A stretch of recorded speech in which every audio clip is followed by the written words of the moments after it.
नमस्कार विद्यार्थी मित्रांनो, स्वागत आहे तुम्हा सर्वांचं अभ्यास गुरु या चॅनलवर. विद्यार्थी मित्रांनो, या व्हिडिओमध्ये 25 प्रश्न आपण पाहणार आहोत. 25 प्रश्नांपैकी कमीत कमी 20 प्रश्नांची उत्तरे तुम्हाला यायलाच पाहिजे. विद्यार्थी मित्रांनो, पाठीमागच्या व्हिडिओमध्ये मी तुम्हाला प्रश्न विचारला होता. 4 गुणिले 5 अधिक 6 गुणिले 3 अधिक 7 गुणिले 1. विद्यार्थी मित्रांनो, आपल्याला माहिती आहे, जर अशा प्रकारचं उदाहरण आलं तर आपण आधी भागाकार करतो, नंतर गुणाकार, नंतर बेरीज आणि नंतर वजाबाकी. या ठिकाणी गुणाकार आणि बेरीज आहे. अगोदर गुणाकार करायचा आहे. पहा, 4 गुणिले 5, 4 पंच किती? 20. नंतर 6 गुणिले 3. आता या ठिकाणी अधिक चिन्ह आहे ते लिहून घ्या. 6 त्रिक किती? 18. नंतर हे अधिक चिन्ह आहे ते लिहून घ्या. 7 एक 7. आता या सर्वांची बेरीज करायची. काय उत्तर येणार? तर 45. 2 नंबर पर्याय. लक्षात ठेवा, आधी गुणाकार केला आणि नंतर बेरीज केली. योग्य उत्तर आहे 45. विद्यार्थी मित्रांनो, आपण सुरुवात करूया आपल्या 25 प्रश्नांना. पहा, प्रश्न पहिला आहे, घरामध्ये बोलली जाणारी भाषा यासाठी खालीलपैकी कोणता पर्याय योग्य आहे? विद्यार्थी मित्रांनो, तुमच्यासाठी 7 ते 8 सेकंद वेळ आहे. घरामध्ये बोलली जाणारी भाषा यासाठी खालीलपैकी कोणता पर्याय योग्य आहे? तर योग्य उत्तर आहे मातृभाषा. लक्षात ठेवा, घरामध्ये बोलली जाणारी भाषा याला मातृभाषा असं म्हणतात. विद्यार्थी मित्रांनो, जे बाकीचे 3 पर्याय आहे ते सुद्धा आपल्याला माहिती पाहिजे, कारण पर्याय असे असतात ते कन्फ्यूज करणारे असतात. आता विद्यार्थी मित्रांनो, जर आपल्याला उत्तर माहिती नसेल तर उत्तर कसं काढायचं? तर पहा, या ठिकाणी पहिला पर्याय आहे प्रादेशिक भाषा. प्रादेशिक भाषा म्हणजे काय? तर विद्यार्थी मित्रांनो, एखाद्या प्रदेशामध्ये म्हणजे ठराविक असा प्रदेश राहतो, त्या प्रदेशामध्ये बोलली जाणारी जी काही भाषा असते तिला म्हणतात प्रादेशिक भाषा. म्हणजे कसं? मराठवाडा आहे, तिकडली बोलली जाणारी भाषा. विदर्भ आहे, विदर्भातील भाषा. कोकण आहे, कोकणातील भाषा. पश्चिम महाराष्ट्र, पश्चिम महाराष्ट्रातील भाषा. म्हणजे असा विशिष्ट असा प्रदेश असतो, त्या प्रदेशामध्ये बोलली जाणारी भाषा त्याला आपण म्हणतो प्रादेशिक भाषा. म्हणजे या ठिकाणी आपला पहिला पर्याय कट झाला, कारण इथं काय विचारलं? घरामध्ये बोलली जाणारी भाषा. दुसरा पर्याय पहा, बोलीभाषा. बोलीभाषा म्हणजे काय? तर बोलीभाषा म्हणजे काय? आपली जी काही दैनंदिन जीवनातील जी काही भाषा बोलतो आपण, दैनंदिन व्यवहारातील भाषा, त्याला काय म्हणतात? बोलीभाषा. म्हणून दुसरा पर्याय कट झाला. तिसरा पर्याय पहा, प्रमाण भाषा. विद्यार्थी मित्रांनो, आपण न्यूजपेपर वाचतो की नाही, वर्तमानपत्र वाचतो, टीव्हीवर बातम्या पाहतो, त्यानंतर जे काही न्यूजपेपर, आकाशवाणी ही जी काही भाषा वापरतात, ती जी भाषा असते ना, तिला प्रमाण भाषा म्हणतात. आणि आपल्याला इथं काय विचारलं? घरामध्ये बोलली जाणारी भाषा याला काय म्हणतात? मातृभाषा असं म्हणतात. लक्षात ठेवा, प्रश्न महत्त्वपूर्ण आहे आणि जे पर्याय आहे ते पर्याय सुद्धा थोडेसे म्हणजे कन्फ्यूज करणारे आहे. पुढील प्रश्न पहा, खालीलपैकी कोणता पर्याय योग्य आहे? योग्य पर्याय कोणता आहे? पहा, राष्ट्रीय काँग्रेसची स्थापना 1885. विद्यार्थी मित्रांनो, पहिला पर्याय योग्य आहे का? हो, योग्य आहे. राष्ट्रीय काँग्रेस स्थापना 1885 ला झाली, बरोबर आहे. दुसरा पर्याय पहा, भारतीय विद्यापीठ कायदा 1904. बरोबर आहे का? दुसरा पर्याय सुद्धा बरोबर आहे. भारतीय विद्यापीठ कायदा कधीचा आहे? 1904 या वर्षीचा आहे. तिसरा पर्याय पहा, पहिला सहकार कायदा 1904. बरोबर आहे का? बरोबर आहे. पहिला सहकार कायदा हा 1904 या वर्षीचा आहे. म्हणजे पहिला पर्याय, दुसरा पर्याय, तिसरा पर्याय, तीनही पर्याय बरोबर आहे. आपल्याला काय विचारलं? कोणता पर्याय योग्य आहे? तर या ठिकाणी योग्य उत्तर आहे यापैकी सर्व. यापैकी सर्व पर्याय बरोबर आहे. विद्यार्थी मित्रांनो, लगेच वही आणि पेन घ्यायचं आहे. लिहून ठेवायचं आहे. राष्ट्रीय काँग्रेस स्थापना 1885. झोपेत जरी विचारलं, भारतीय विद्यापीठ कायदा 1904. पहिला सहकार कायदा 1904. लक्षात ठेवा. पुढील प्रश्न पहा, सर्वात लहान नैसर्गिक संख्या कोणती? सर्वात लहान नैसर्गिक संख्या कोणती? विद्यार्थी मित्रांनो, पर्याय पहा. तुमच्यासाठी 7 ते 8 सेकंद वेळ आहे. तर विद्यार्थी मित्रांनो, नैसर्गिक संख्या म्हणजे काय ते आपल्याला माहिती पाहिजे. तर पहा, ज्यांचा वापर आपण काहीतरी मोजण्यासाठी करतो. काय म्हटलं मी? ज्या संख्यांचा वापर काहीतरी वस्तू असतील, काही गोष्टी असतील त्या मोजण्यासाठी आपण करतो, त्यांना नैसर्गिक संख्या म्हणतात. म्हणजेच मोज संख्या म्हणतात. नैसर्गिक संख्यांनाच मोज संख्या असे म्हणतात. लक्षात ठेवा. आता इथं काय विचारलं? सर्वात लहान नैसर्गिक संख्या कोणती? मी तुम्हाला काय म्हटलं? ज्या संख्यांचा वापर काही वस्तू असतील, काहीतरी असेल, ते मोजण्यासाठी आपण करतो, त्याला नैसर्गिक संख्या असे म्हणतात.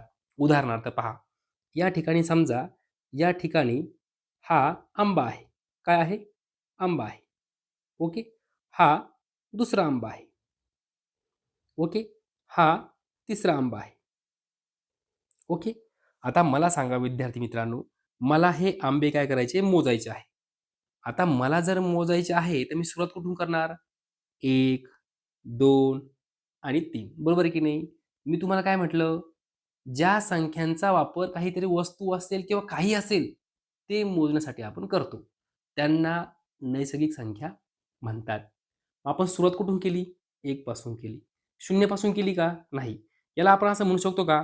0, 1, 2 असं म्हणू का? नाही म्हणणार. तर 0 म्हणजे काय? 0. याला काय अर्थ आहे का? काहीच नाही. म्हणजे ज्यांचा वापर आपण काहीतरी वस्तू असतील, काही असेल, ते मोजण्यासाठी करतो. म्हणजे 1, 2, 3 त्यांना नैसर्गिक संख्या म्हणतात. म्हणून आपण सुरुवात कुठून केली? 1 पासून केली. म्हणून सर्वात लहान नैसर्गिक संख्या कोणती आहे? तर 1 आहे. लक्षात ठेवा. समजून घ्या म्हणजे तुमचं कायमचं लक्षात राहील. पुढील प्रश्न पहा. खालीलपैकी कोणता पर्याय बरोबर आहे? पहिला पर्याय पहा. नैसर्गिक संख्यांची बेरीज नैसर्गिक संख्या येते.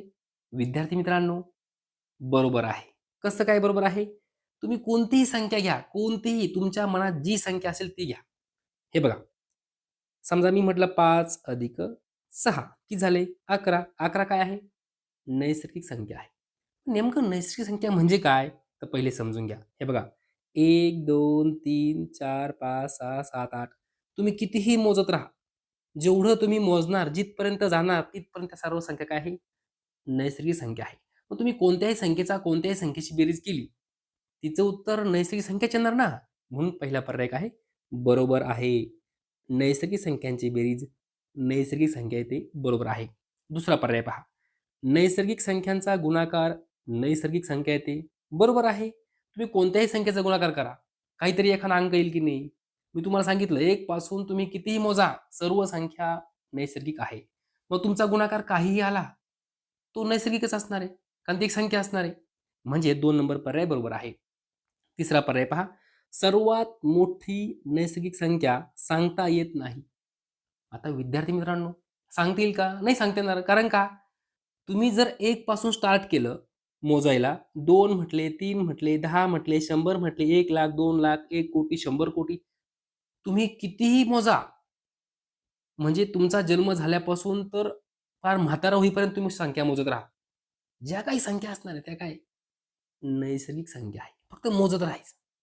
म्हणजेच काय? इथं आपल्याला काय म्हटलं? सर्वात मोठी नैसर्गिक संख्या सांगता येत नाही. बरोबर आहे. जोपर्यंत तुम्ही मोजत राहणार ती संख्या काय असणार आहे? नैसर्गिक असणार आहे. मग आपण नक्की सांगू शकतो का, ही सर्वात मोठी नैसर्गिक संख्या आहे? नाही सांगू शकत. म्हणून तिसरा पर्याय देखील बरोबर आहे. विद्यार्थी मित्रांनो, तीनही पर्याय बरोबर आहे. नैसर्गिक संख्यांची बेरीज नैसर्गिक संख्या येते, बरोबर आहे. नैसर्गिक संख्याचा गुणाकार नैसर्गिक संख्या येते, बरोबर आहे. सर्वात मोठी नैसर्गिक संख्या सांगता येत नाही, बरोबर आहे. या ठिकाणी आपल्याला काय विचारलं, कोणता पर्याय बरोबर आहे? तर यापैकी सर्व पर्याय बरोबर आहे. पुढील प्रश्न पहा. भारताची राष्ट्रीय भाषा कोणती आहे? सोपा प्रश्न आहे. लगेच उत्तर यायला पाहिजे. कोणती भाषा आहे? हिंदी. भारताची राष्ट्रीय भाषा कोणती आहे? हिंदी. पुढे पहा. भारताचे बिस्मार्क खालीलपैकी कोणास म्हटले जाते? हा प्रश्न 20 वेळापेक्षाही जास्त वेळा पोलीस भरती, तलाठी भरतीमध्ये विचारला गेला आहे. भारताचे बिस्मार्क कोणास म्हटले जाते? तर सरदार वल्लभभाई पटेल यांना भारताचे बिस्मार्क म्हटले जाते. पुढे पहा, खालीलपैकी कोणता पर्याय अयोग्य आहे? अयोग्य आहे म्हणजे चुकीचा आहे. खालीलपैकी कोणता पर्याय चुकीचा आहे? पहा, राष्ट्रीय वारसा प्राणी हत्ती. विद्यार्थी मित्रांनो, हत्ती आहे का वारसा प्राणी? तर बरोबर आहे. राष्ट्रीय वारसा प्राणी हत्ती आहे. बरोबर आहे. राष्ट्रीय पेय चहा. चूक की बरोबर? बरोबर आहे. राष्ट्रीय नदी गंगा. बरोबर का? बरोबर आहे. आपल्याला विचारलं काय कोणता पर्याय अयोग्य आहे म्हणजे कोणता पर्याय चुकीचा आहे? सर्व पर्याय बरोबर आहे. म्हणजेच उत्तर काय असणार आहे? यापैकी नाही. यापैकी नाही म्हणजेच काय? सर्व पर्याय बरोबर आहे. राष्ट्रीय वारसा प्राणी हत्ती, राष्ट्रीय पेय चहा, राष्ट्रीय नदी गंगा वहीमध्ये लिहून ठेवायचं आहे. पुढील प्रश्न पहा, खालीलपैकी कोणते विधान बरोबर आहे? आता पहा, पहिलं विधान काय आहे? शून्य ही नैसर्गिक संख्या नाही. विद्यार्थी मित्रांनो, हे विधान चुकीचं आहे की बरोबर आहे? मी तुम्हाला सांगितलंय, नैसर्गिक संख्या म्हणजे काय? एखादी वस्तू असेल ती आपल्याला मोजायची आहे. मग ती जे काही मोजतो ज्या संख्यांनी त्यांना आपण नैसर्गिक संख्या म्हणतो. मग आपण स्टार्ट कुठून करतो सुरुवात? 1 पासून करतो. म्हणजे सर्वात लहान नैसर्गिक संख्या कोणती आहे? 1 आहे. मग इथं काय विचारलं? 0 ही नैसर्गिक संख्या नाही. बरोबर आहे. 0 नैसर्गिक संख्या नाही. कारण सर्वात लहान नैसर्गिक संख्या काय आहे? 1 आहे. ओके. पुढे पहा. सर्व नैसर्गिक संख्या धन आहेत. दुसरा पर्याय बरोबर आहे. नैसर्गिक संख्या अनंत आहेत. अनंत आहे म्हणजे त्यांना अंत नाही. अनंत आहे. बरोबर आहे. तीनही पर्याय बरोबर आहे. या ठिकाणी योग्य उत्तर आहे वरीलपैकी सर्व. खालीलपैकी कोणते विधान बरोबर आहे? वरीलपैकी सर्व पर्याय बरोबर आहे. पुढील प्रश्न पहा. महाबळेश्वर जवळील भिलार हे गाव काय म्हणून प्रसिद्ध आहे? काय म्हणून प्रसिद्ध आहे? तर पुस्तकांचे गाव भिलार. लक्षात ठेवा. भिलार हे गाव पुस्तकांचे गाव म्हणून प्रसिद्ध आहे. कोठे आहे? महाबळेश्वर या ठिकाणी आहे. पुढे पहा. अणुऊर्जा आयोगाचे पहिले अध्यक्ष म्हणून कोणाची नेमणूक झाली होती? लगेच उत्तर यायला पाहिजे. डॉक्टर होमी भाभा. अणुऊर्जा आयोगाचे पहिले अध्यक्ष डॉक्टर होमी भाभा. पुढे पहा. दर्पण हे वृत्तपत्र 1832 साली मुंबईत खालीलपैकी कोणी सुरू केले? हा प्रश्न 30 वेळापेक्षाही जास्त वेळा पोलीस भरती, तलाठी भरती, वनरक्षक भरती, आरोग्य भरतीमध्ये विचारला गेला आहे. दर्पण हे वृत्तपत्र 1832 साली मुंबईत कोणी सुरू केले? बाळशास्त्री जांभेकर. विद्यार्थी मित्रांनो, झोपेत जरी विचारला झोपेत तरी उत्तर यायला पाहिजे. लक्षात ठेवा. दर्पण हे वृत्तपत्र कोठे सुरू झाले? मुंबईत. कधी सुरू झाले? 1832. कोणी सुरू केले? बाळशास्त्री जांभेकर. पुढे पहा. राजीव गांधी सरकारने बंदी घातलेली द सेटॅनिक वर्सेस हे पुस्तक कोणत्या लेखकाने लिहिले आहे? द सेटॅनिक वर्सेस हे पुस्तक आहे सलमान रश्दी. सलमान रश्दी. पुढे पहा. सतीबंदी कायदा 1829 ला कोणत्या गव्हर्नर जनरलने संमत केला? 1829 ला तर लॉर्ड बेटिंग. Lord betting. हा प्रश्न वारंवार पोलीस भरतीमध्ये विचारला गेला आहे. सतीबंदी कायदा 1829 कोणत्या गव्हर्नरने? Lord betting. पुढे पहा. भारतीय हरित क्रांतीचे जनक म्हणून कोणाला ओळखले जाते? भारतीय हरित क्रांती. योग्य उत्तर आहे doctor M S Swaminathan. Doctor M S Swaminathan. पुढे पहा. ग्रामपंचायतीच्या उपसरपंचांना आपल्या पदाचा राजीनामा द्यावायचा असल्यास त्यांनी तो कोणाकडे सादर करावा लागतो? याचं उत्तर तुम्हाला यायलाच पाहिजे. विचार करून या प्रश्नाचं उत्तर द्यायचं आहे. ग्रामपंचायतीच्या उपसरपंचांना आपल्या पदाचा राजीनामा द्यावायचा असल्यास त्यांनी तो कोणाकडे सादर करावा लागतो? तर सरपंचांकडे सादर करावा लागतो. पुढे पहा. प्रत्येक ग्रामपंचायतीमध्ये स्त्री प्रतिनिधीसाठी डॅश डॅश जागा राखीव असतात. किती जागा राखीव असतात? तर 1/2. किती? 1/2. पुढे पहा. उपसरपंचाची सरपंच म्हणून निवड झाल्यास डॅश डॅश. आता खाली पर्याय पहा. उपसरपंचाचे पद तसेच राहील का? कसं काय राहील मित्रांनो? आता पहा. जर उपसरपंच आहे त्याची सरपंच म्हणून निवड झाल्यास उपसरपंचाचे पद तसेच राहील. राहील का? नाही राहणार. हा पर्याय चुकीचा आहे. उपसरपंचाचे पद रिक्त होईल. बरोबर आहे.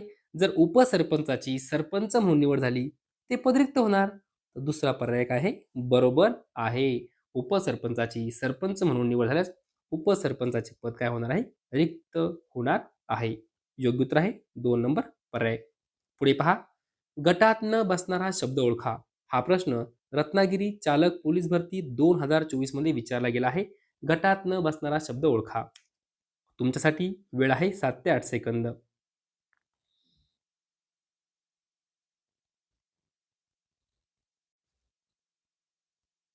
तर पहा, या ठिकाणी योग्य उत्तर आहे काय? लोखंड. का लोखंड आहे? तर लोखंड जे काय आहे ते मिश्र धातू नाही. लोखंड मिश्र धातू नाही. बाकीचे पोलाद, कांस्य आणि पितळ हे मिश्र धातू आहे. म्हणून गटात न बसणारा शब्द ओळखा. योग्य उत्तर आहे लोखंड. पुढचा प्रश्न पहा. खालीलपैकी कोणता तद्भव शब्द नाही? तद्भव शब्द नाही असं विचारलेलं आहे. हा प्रश्न सुद्धा रत्नागिरी पोलीस भरती वाहक या पदासाठी विचारलेला प्रश्न आहे 2024 मध्ये. तर पहा, घर तद्भव शब्द आहे. ओढ तद्भव शब्द आहे. घास तद्भव शब्द आहे. ग्राम तद्भव शब्द नाही. लक्षात ठेवा, घर, ओढ, घास तद्भव शब्द आहेत. ग्राम हा शब्द तद्भव नाही. योग्य उत्तर आहे ग्राम. पुढे पहा. बंगालचे अश्रू कोणाला म्हणतात? लगेच उत्तर यायला पाहिजे. दामोदर नदीला बंगालचे अश्रू असे म्हणतात. पुढे पहा. अंधांसाठी वाचन व लेखन लिपीचा शोध कोणी लावला? अंधांसाठी वाचन व लेखन लिपीचा शोध कोणी लावला? तर लुईस ब्रेल. Lewis Braille. पुढे पहा. कांगारूंचा देश कोणता आहे? तर ऑस्ट्रेलिया. कांगारूंचा देश ऑस्ट्रेलिया. पुढचा प्रश्न. राईख नवाख, राईख नवाख हा धबधबा आहे. कोणत्या देशातील आहे?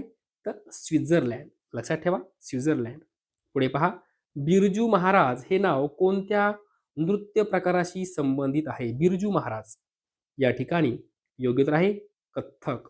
बिरजू महाराज कथ्थक. पुढचा प्रश्न पहा. विद्यार्थी मित्रांनो, आपला हा शेवटचा प्रश्न आहे. ओके, पहा.